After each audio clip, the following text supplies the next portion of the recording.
Hello friends, आप देख रहे हैं द वर्ल्ड ऑफ बुद्धा हिस्ट 01 में। अगर इस चैनल पे नए हो तो सब्सक्राइब। बुद्ध का ज्ञान राजा के यहाँ बुद्ध का जन्म हुआ। पिता ने ज्योतिषियों को बुलाकर भविष्य पूछा। उन्होंने कहा, या तो यह सम्राट होगा और या तो ये साधु होगा। एक तरह से देखा जाए तो सच्चा सम्राट भीतर से साधु ही होता है। जब ज्योतिषियों की भविष्यवाणी राजा ने सुनी तो वे घबरा गए कि मेरा बेटा साधु हो जाए, ऐसा ठीक नहीं होगा। राजा ने पूछा, कोई उपाय बताएं, क्योंकि मैं चाहता हूं कि राजा का पुत्र राजा ही बने। ज्योतिषियों ने कहा कि इसका लालन पालन व पूरा जीवन बड़ी सावधानी में बिताना होगा। अर्थात आपका पुत्र सिद्धार्थ कभी किसी बूढ़े व्यक्ति को न देखे, कभी किसी बीमार व्यक्ति को न देखे और कभी किसी मरे हुए व्यक्ति को न देखे। जब तक ऐसा होगा तब तक वे राजा ही बने रहेंगे। अगर ऐसा नहीं हुआ तो वे साधु बन जाएंगे।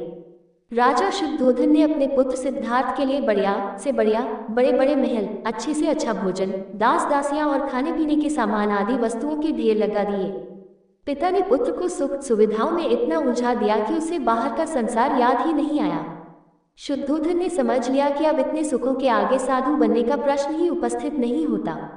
वे निश्चिंत हो गए। राजा शुद्धोधन ने बिल्कुल पक्की व्यवस्था कर रखी थी कि उनका पुत्र सिद्धार्थ जीवन में कभी भी वृद्ध, बीमार और मृतक व्यक्ति को देख न सके, क्योंकि वे अपने पुत्र को खोना नहीं चाहते थे। सिद्धार्थ का जीवन ऐश्वर्य और सुख सुविधाओं में बीत रहा था। उनके जवान होने पर एक सुंदर कन्या यशोधरा से उनका विवाह हो गया। विवाह हो जाने पर शुद्धोधन की आधी चिंता मिट गई। अब तो शादी हो गई, अब कहाँ जाएगा? अब तो मेरा पुत्र बंधन में बंध गया है, अब उसके कहीं जाने का सवाल ही नहीं उठता। 1 वर्ष बाद बेटे का भी जन्म हो गया। उसका नाम राहुल रखा गया। अब राजा शुद्धोधन को बिल्कुल पक्का विश्वास हो गया कि अब ये कहीं नहीं जा सकता। एक दिन सिद्धार्थ ने कहा कि पिताजी, आज तक मैंने कभी अपनी राजधानी नहीं देखी, आपकी आज्ञा हो तो आज देख आऊं। राजा ने कहा, हाँ हाँ अवश्य जाओ, अपना शहर देख कर आओ। एक सारथी को भी साथ में भेजा गया कि जाओ राजकुमार को राजधानी घुमा फिरा कर लाओ। फिर भी राजा ने चाक चौबंद इंतजाम कर रखा था कि कहीं चूक न हो जाए। सिद्धार्थ के लिए राजधानी के प्रमुख मार्ग खूब सजाए गए थे, पर घूमते घूमते सिद्धार्थ ने थोड़ा उल्टा मार्ग ले लिया। वे उस मार्ग से गुजरने लगे जहां पर तैयारी नहीं थी और आज उनको बहुत आश्चर्य हुआ जब पहली बार उन्होंने एक बूढ़े आदमी को देखा। कमर झुकी हुई, पूरी चमड़ी में झुर्रियां पड़ी थी। वह परेशानी और दुख से बेहाल था। उसकी चाल बहुत धीमी थी। बूढ़े की झुकी हुई कमर को देखकर सिद्धार्थ को एक झटका लगा और सारथी से उन्होंने पूछा, क्या एक दिन में भी बूढ़ा हो जाऊंगा? सारथी ने कहा, हाँ राजकुमार, हर व्यक्ति के जीवन में 3 अवस्थाएं आती हैं, बचपन, जवानी और बुढ़ापा। एक दिन तुम भी बुढ़ापे की अवस्था में जाओगे। हे राजकुमार, ये संसार का नियम है, चाहे गरीब हो या अमीर, सबका शरीर शिथिल अर्थात बूढ़ा होता है। उद्धरण चिन्ह। राजकुमार सोच में पड़ गया। सारथी ने रथ को आगे बढ़ाया तो कुछ दूरी पर एक बीमार व्यक्ति मिला जो रोगों से घिरा हुआ था। उस पीड़ित व्यक्ति को देखकर राजकुमार का मन बहुत ही दुखी हुआ। राजकुमार ने पूछा, इसको क्या हुआ है? सारथी ने कहा, ये व्यक्ति बीमार है, इसलिए ये कराह रहा है। इस संसार में दुख और सुख दोनों हैं। यह अपने अपने भाग्य की बात है कि कोई दुखी है और कोई सुखी है। क्या मैं भी कभी बीमार हो सकता हूँ? सारथी ने कहा, आप यह विचार अभी छोड़ दें, समय बड़ा बलवान होता है। ये सारी बातें कर्मों पर निर्भर करती हैं। उद्धरण चिन्ह। चाहे राजा हो या रन, सुख दुख सब पर आते हैं। अगर शरीर में कोई रोग आना है तो वह आएगा। ये सब सुनकर राजकुमार सोच में पड़ गया। सारथी ने रथ को कुछ आगे बढ़ाया तो सामने से 4 कंधों के ऊपर एक अर्दी को जाते हुए देखा। राजकुमार ने ऐसा पहली बार देखा था। उसने सारथी से पूछा, यह क्या है? यह आदमी मर गया है, यह मुर्दा है। जो व्यक्ति मर जाता है उसको बांधकर शमशान भूमि में ले जाते हैं, फिर वहां पर उसे जला दिया जाता है। उद्धरण चिन्ह। राजकुमार ने कहा, क्या सबको मरना पड़ता है? हाँ, सबको मरना पड़ता है। यह मृत्युलोक है। जो जन्म लेता है उसे कभी न कभी अवश्य ही मरना पड़ता है। तो इसका मतलब ये हुआ कि ठीक इसी तरह से एक दिन मुझे भी मरना होगा। मेरी देह भी मुर्दा होगी और मुझको भी 4 कंधों पर उठाकर ले जाया जाएगा। मुझको भी ऐसे ही रस्सियों से बांधा जाएगा।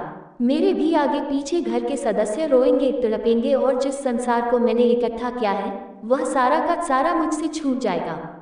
इसका मतलब ये हुआ कि क्या एक दिन मैं भी मर जाऊंगा? क्या एक दिन यशोधरा भी मर जाएगी? क्या एक दिन मेरा राहुल भी मर जाएगा? सारथी ने कहा, हाँ राजकुमार, एक दिन मैं भी मरूंगा, आप भी मरेंगे, यशोधरा भी मरेंगी और राहुल भी मरेगा, क्योंकि यह सब मरने के लिए ही पैदा होते हैं। उद्धरण चिन्ह। उस रात सिद्धार्थ सो न सके, सोचने लगे कि क्या संसार में इतना दुख है, रोग है, बुढ़ापा है, और ऐसे में मैं खा पी कर कैसे जी सकता हूँ? नहीं नहीं, ऐसा मुझसे नहीं हो सकता। मुझे खोजना होगा उस तत्व को जो दुख, पीड़ा और शोक से रहित हो, जो भय, भ्रम और भूल से परे हो, जो अनंत आनंद से भरा हो, जिसे पाकर फिर और कुछ पाने की इच्छा न हो। सिद्धार्थ वैराग्य के शिखर तक पहुंच चुके थे। बस उसी रात को उन्होंने घर छोड़ दिया। सारथी से कहा कि नगर की सीमा से दूर ले चलो।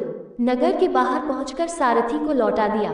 फिर कई दिनों तक वन में चलते गए। एक घने पीपल के वृक्ष के नीचे आसन लगाकर ध्यान में लीन हो गए। बुद्ध का उपदेश। एक बार प्रदेश में अकाल पड़ा। ये देखकर गौतम बुद्ध को बड़ा दुख हुआ। उन्होंने लोगों से कहा कि बहुत से लोग अन्न और वस्त्र के लिए तरस रहे हैं। उनकी सहायता करना हर मनुष्य का धर्म है। आप लोगों से जो कुछ बने वह दान करें। बुद्ध का उपदेश सुनकर सब लोग बिना दिए अपने अपने घर चले गए।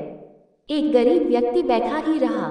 उसने सोचा कि मेरे पास तो ये वस्त्र हैं, अगर मैं इन्हें उतार कर दे दूंगा तो नंगा हो जाऊंगा। उसने फिर से सोचा कि मनुष्य बिना वस्त्र के पैदा होता है और बिना वस्त्र के ही चला जाता है। न जाने कितने साधु सन्यासी बिना वस्त्र के रहते हैं, फिर मैं बिना वस्त्र के क्यों नहीं रह सकता? उसने अपने वस्त्र उतारकर बुद्ध को दे दिए। भगवान बुद्ध ने उसे आशीर्वाद दिया। वह प्रसन्न होकर घर की ओर चल पड़ा। वह खुशी से चिल्लाकर कह रहा था, मैंने अपने आधे मन को जीत लिया है। तभी सामने से राजा की सवारी आ रही थी। उस गरीब की बात सुनकर राजा ने उसे अपने पास बुलाया और पूछा कि तुमने आधे मन को कैसे जीता है? उस गरीब ने कहा कि भगवान बुद्ध दुखियों के लिए दान मांग रहे थे। ये सुनकर मैंने अपने वस्त्र उतार दिए। पहले तो मेरे मन ने इनकार किया, फिर मैंने उसे समझाया कि मनुष्य बिना वस्त्र के पैदा होता है और मृत्यु होने पर साथ में कुछ भी नहीं जाता।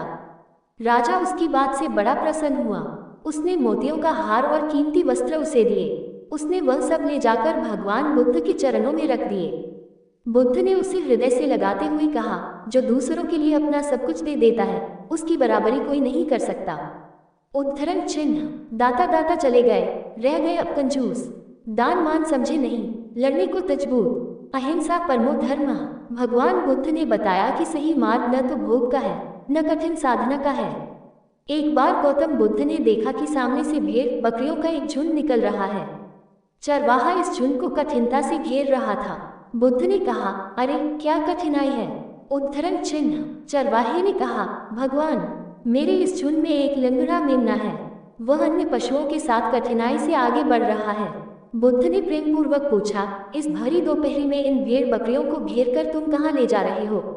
चरवाहे ने उत्तर दिया, मुझे राजा की आज्ञा मिली है कि आज सायंकाल राजा यज्ञ करा रहे हैं, उसमें बलि के लिए 100 भेड़ बकरियों की आवश्यकता है, अतः इनको वहां पहुंचाने जा रहा हूँ। बुद्ध ने कहा, चलो मैं भी तुम्हारे साथ चलता हूँ। उन्होंने लंगड़े मेमने को कंधे पर बिठा लिया और दोनों साथ साथ चल पड़े। जब वे नगर में घुसे तो लोगों ने देखा कि बुद्ध अपने कंधे पर एक मेमने को रखकर चले आ रहे हैं। कुछ लोग उन्हें जानते थे और कुछ नहीं भी जानते थे, पर उनके बारे में सुन रखा था। बुद्ध की प्रेरणा। भगवान बुद्ध के जीवन में एक घटना हुई। वे चचेरे भाई देवदत्त के साथ बगीचे में घूम रहे थे। उन्हें एक हंस उड़ता हुआ दिखा। तभी देवदत्त ने अपने एक बाण से निशाना साधा और हंस लहूलुहान हो जमीन पर आ गिरा। बुद्ध ने दौड़कर हंस को उठा लिया, बाण निकालकर उसकी मरहम पट्टी की। बुद्ध घायल हंस की सेवा कर रहे थे। देवदत्त आया और हंस पर अपना अधिकार जताने लगा। बुद्ध के मना कर देने पर विवाद हुआ और दोनों राजा शुद्धोधन के पास पहुंचे। उन्होंने दोनों की बातें सुनी और निर्णय दिया, प्राण लेने वाले से प्राण बचाने वाला बड़ा होता है, इसलिए हंस पर बुद्ध का ही अधिकार है। उद्धरण चिन्ह। मानव समाज को शांति की ओर बढ़ाना पड़ेगा। व्यर्थ के तर्कों से बाहर निकलने में ही उसकी भलाई है। जब तक मन में स्वार्थ है तब तक मानव सुखी नहीं हो सकता। अधिकार और कर्तव्य की परिभाषा को बड़ी सूक्ष्मता से समझने की जरूरत है। लोग बोले, देखो ये वे तपस्वी जा रहे हैं जो सामने पहाड़ी पर रहते हैं, कैसे शांति के अवतार हैं। वे दोनों यज्ञस्थल पर पहुंचे।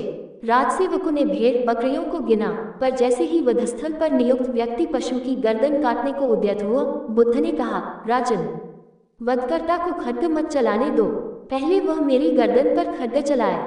हे राजन, पशुओं को छोड़ दो। वह राजा भगवान बुद्ध के आगे नतमस्तक हो गया। उसने बलि के लिए मंगवाए सभी पशुओं को छोड़ दिया और इस प्रकार उस राज्य से हिंसा का हमेशा हमेशा के लिए नामोनिशान मिट गया। भगवान बुद्ध के जीवन में एक घटना हुई। वे चचेरे भाई देवदत्त के साथ बगीचे में घूम रहे थे। उन्हें एक हंस उड़ता हुआ दिखा। तभी देवदत्त ने अपने एक बाण से निशाना साधा और हंस लहूलुहान हो जमीन पर आ गिरा। बुद्ध ने दौड़कर हंस को उठा लिया, बाण निकालकर उसकी मरहम पट्टी की।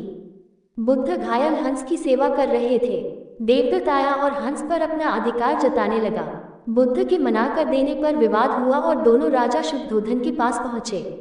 उन्होंने दोनों की बातें सुनी और निर्णय दिया, प्राण लेने वाले से प्राण बचाने वाला बड़ा होता है, इसलिए हंस पर बुद्ध का ही अधिकार है। उद्धरण चिन्ह, मानव समाज को शांति की ओर बढ़ाना पड़ेगा। व्यर्थ के तर्कों से बाहर निकलने में ही उसकी भलाई है। जब तक मन में स्वार्थ है, तब तक मानव सुखी नहीं हो सकता। अधिकार और कर्तव्य की परिभाषा को बड़ी सूक्ष्मता से समझने की जरूरत है। बुद्ध का ग्रंथ। भगवान बुद्ध के उपदेशों का जापानी भाषा में पहले अनुवाद हुआ था। अनुवाद तो हो गया, किंतु वह छपे कैसे? उस समय कोई भी धनी व्यक्ति इस ओर ध्यान नहीं दे रहा था। अंत में एक निर्धन बौद्ध भिक्षु ने ये काम पूरा करने का निश्चय किया। उसने लोगों से 1-1 रुपया मांगना प्रारंभ कर दिया। इस प्रकार उसके पास 10,000 रुपये हो गए। ग्रंथ छपने के लिए इतना ही धन चाहिए था। अचानक जापान के उस प्रदेश में अकाल पड़ गया। मनुष्य और पशु पक्षी अनाज के लिए व्याकुल होकर भटकने लगे। उस भिक्षु ने 10,000 रुपये अकाल पीड़ितों की सेवा में लगा दिया। अंडस्को अनेक लोगों ने कहा, ये तुमने क्या किया? अब ग्रंथ कैसे छपेगा? बौद्ध भिक्षु चुप रहा।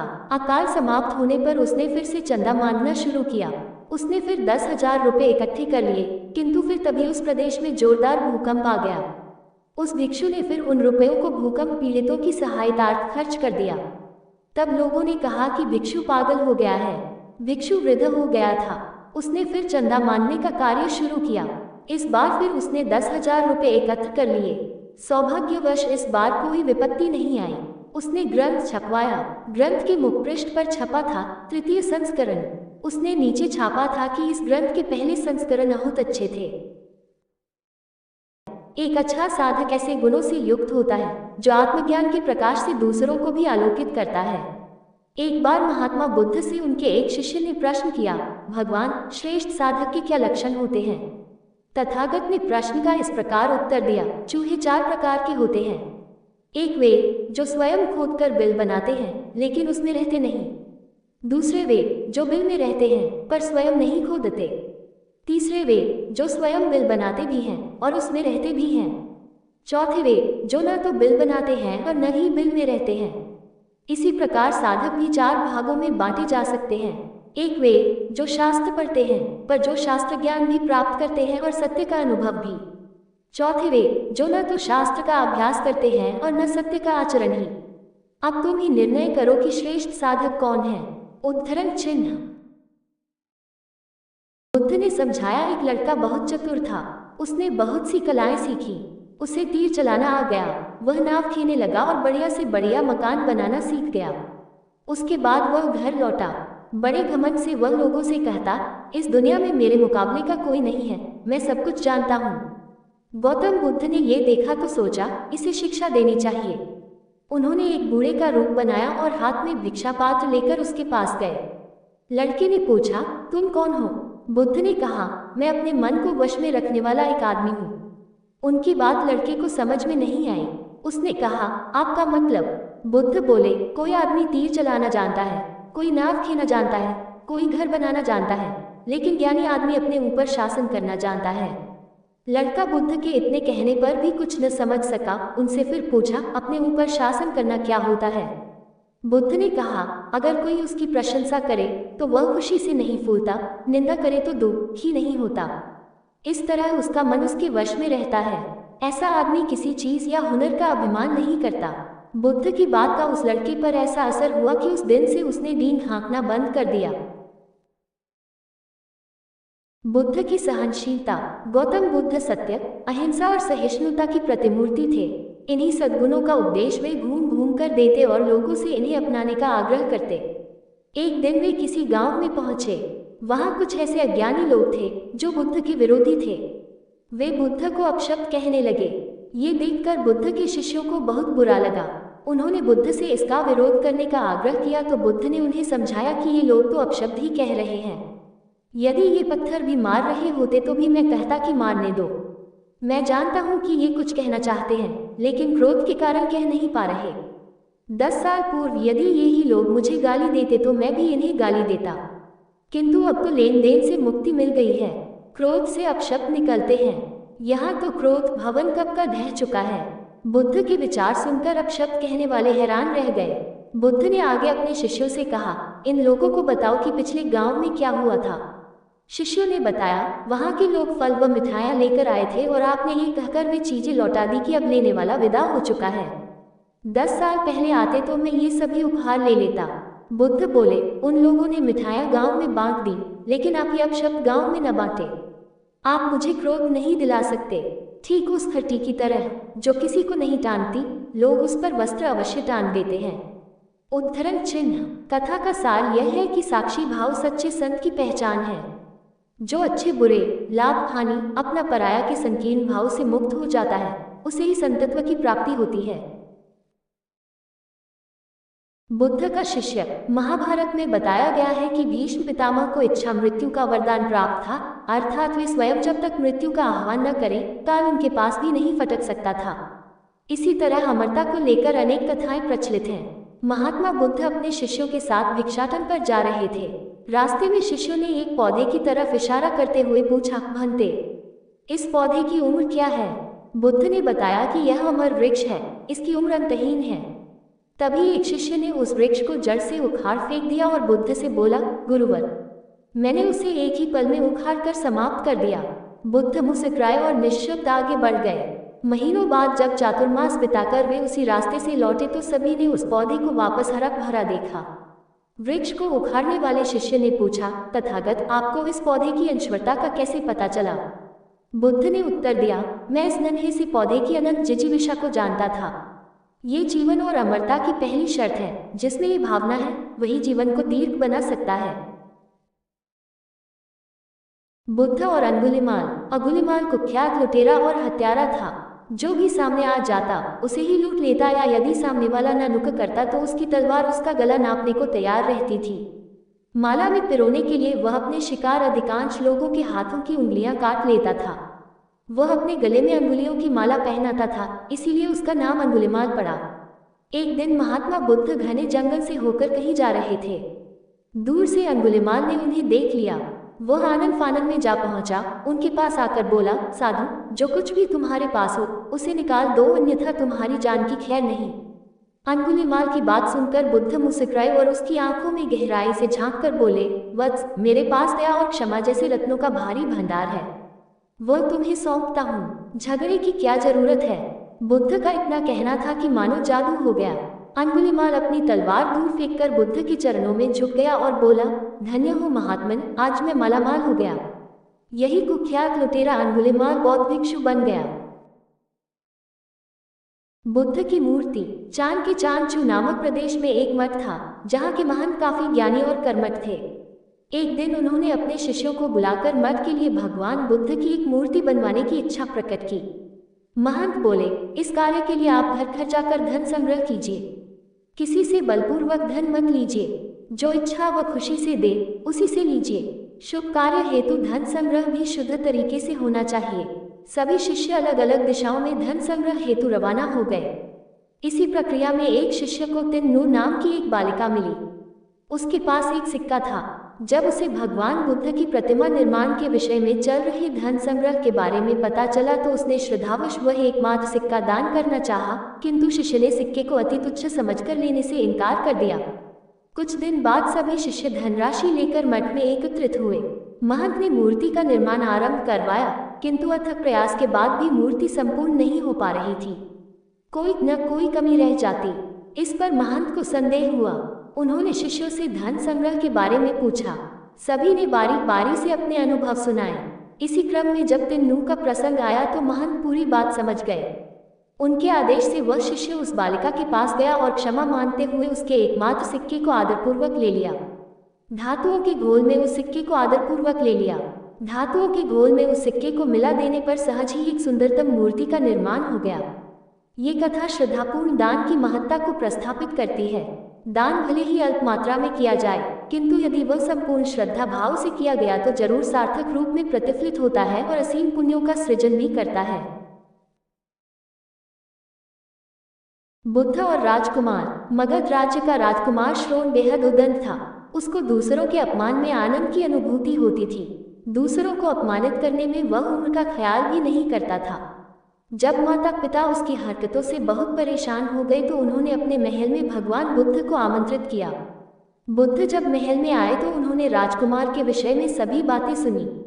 उन्होंने राजा से राजकुमार को प्रवचन में लाने के लिए कहा। श्रोण अपने पिता के साथ आया और प्रवचन की समाप्ति पर वह बुद्ध के चरणों में लौट गया। बुद्ध के वचनों से प्रभावित होकर वह बौद्ध धर्म में दीक्षित हो गया।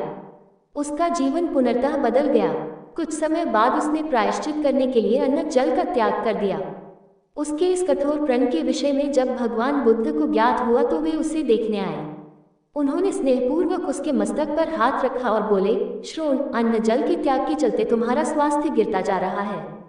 तुम संगीत के जानकार हो, अतः उससे जुड़े मेरे एक प्रश्न का उत्तर दो। क्या वीणा की तार गीली करने पर उससे स्वर लहरी फूटती है? श्रोण ने जवाब दिया, नहीं भगवान। बुद्ध ने पुनः प्रश्न किया, तब तो तारों को खूब कसना पड़ता होगा। श्रोण बोला, नहीं, अधिक कसने से तार टूट सकते हैं। तब तथागत बोले, वीणा से मधुर संगीत निकालने के लिए उसके तारों को न तो अधिक ढीला रखना चाहिए और न ही अधिक कसना चाहिए। इसी प्रकार हमारा जीवन भी एक वीणा की तरह ही है, जिसे भली भांति चलाने के लिए सभी वस्तुओं का पूर्ण त्याग उचित नहीं है। श्रोण ने कठोर प्रतिज्ञा से मुक्ति ले ली और सहज जीवन जीने लगा। ये कथा जीवन को नैसर्गिक तरीके से जीने पर बल देती है, जिसमें उचित आवश्यकताओं की पूर्ति और अतिरिक्त इच्छाओं पर नियंत्रण का संदेश शामिल है। यदि जीवन को आवश्यकता, पूर्ति और संयम के सहयोग से संचालित किया जाए तो परम शांति प्रदायक होता है। बुद्ध और राजकुमार। मगध राज्य का राजकुमार श्रोण बेहद उद्दंड था। उसको दूसरों के अपमान में आनंद की अनुभूति होती थी। दूसरों को अपमानित करने में वह उनका ख्याल भी नहीं करता था। जब माता पिता उसकी हरकतों से बहुत परेशान हो गए तो उन्होंने अपने महल में भगवान बुद्ध को आमंत्रित किया। बुद्ध जब महल में आए तो उन्होंने राजकुमार के विषय में सभी बातें सुनी। उन्होंने राजा से राजकुमार को प्रवचन में लाने के लिए कहा। श्रोण अपने पिता के साथ आया और प्रवचन की समाप्ति पर वह बुद्ध के चरणों में लौट गया। बुद्ध के वचनों से प्रभावित होकर वह बौद्ध धर्म में दीक्षित हो गया। उसका जीवन पुनर्तः बदल गया। कुछ समय बाद उसने प्रायश्चित करने के लिए अन्न जल का त्याग कर दिया। उसके इस कठोर प्रण के विषय में जब भगवान बुद्ध को ज्ञात हुआ तो वे उसे देखने आए। उन्होंने स्नेहपूर्वक उसके मस्तक पर हाथ रखा और बोले, श्रोण, अन्न जल के त्याग के चलते तुम्हारा स्वास्थ्य गिरता जा रहा है। तुम संगीत के जानकार हो, अतः उससे जुड़े मेरे एक प्रश्न का उत्तर दो। क्या वीणा की तार गीली करने पर उससे स्वर लहरी फूटती है? श्रोण ने जवाब दिया, नहीं भगवान। बुद्ध ने पुनः प्रश्न किया, तब तो तारों को खूब कसना पड़ता होगा। श्रोण बोला, नहीं, अधिक कसने से तार टूट सकते हैं। तब तथागत बोले, वीणा से मधुर संगीत निकालने के लिए उसके तारों को न तो अधिक ढीला रखना चाहिए और न ही अधिक कसना चाहिए। इसी प्रकार हम